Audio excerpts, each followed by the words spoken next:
Bonjour à tous, bien-aimés, nous continuons notre série sur le lieu secret. Et aujourd'hui, je vais parler de la prière. Évidemment, on ne peut pas parler du lieu secret sans parler de la prière. Dans Marc 1, verset 35, la Bible dit que Jésus se levait très tôt le matin, tous les jours. Il se retirait dans les déserts et il priait.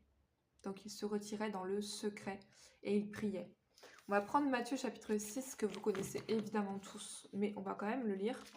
Ça vaut la peine ce rappel n'est jamais superflu. Matthieu 6, à partir du verset 5, lorsque vous priez, ne soyez pas comme les hypocrites qui aiment à prier debout dans les synagogues ou au coin des rues pour être vus des hommes. Je vous le dis, en vérité, ils reçoivent leur récompense. Mais quand tu pries, entre dans ta chambre, ferme ta porte et prie ton Père qui est là dans le lieu secret. Et ton Père qui voit dans le secret te le rendra. En fait, le lieu secret, contrairement à ce qu'on pourrait penser, ne veut pas dire simplement un lieu clos. En fait, ça veut dire simplement qu'on prie envers Dieu. On n'est pas soucieux du regard des hommes à ce moment-là. Ça veut dire qu'on peut prier à l'église et être dans le lieu secret. Mais c'est un état d'esprit. Est-ce que je prie pour impressionner les autres ou est-ce que je prie vraiment à Dieu? Et vraiment, c'est entre nous et Dieu. Dieu sait si on fait du cinéma ou pas. Gloire à Dieu.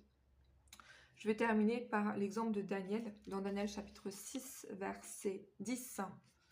Et on va se quitter là-dessus aujourd'hui. Daniel 6, verset 10. Donc c'est important de prier dans le lieu secret. La récompense, parce que la prière est récompensée, c'est quand c'est fait convenablement dans le lieu secret. Et pas pour s'exposer, pour être apprécié ou applaudi des autres. Souvent, en fait, on fait beaucoup de cinéma, surtout à l'église.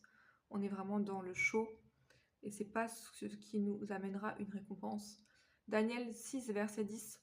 Lorsque Daniel sut que le décret était écrit, il se retira dans sa maison. Donc, je voulais juste m'arrêter là pour aujourd'hui. Il se retira dans sa maison, où les fenêtres de la chambre supérieure étaient ouvertes dans la direction de Jérusalem. Et 3 fois par jour, il se mettait à genoux. Il priait et louait son Dieu, comme il le faisait auparavant. Donc, il se retira dans sa chambre. On doit tous avoir un lieu secret. C'est très important d'avoir une vie de prière.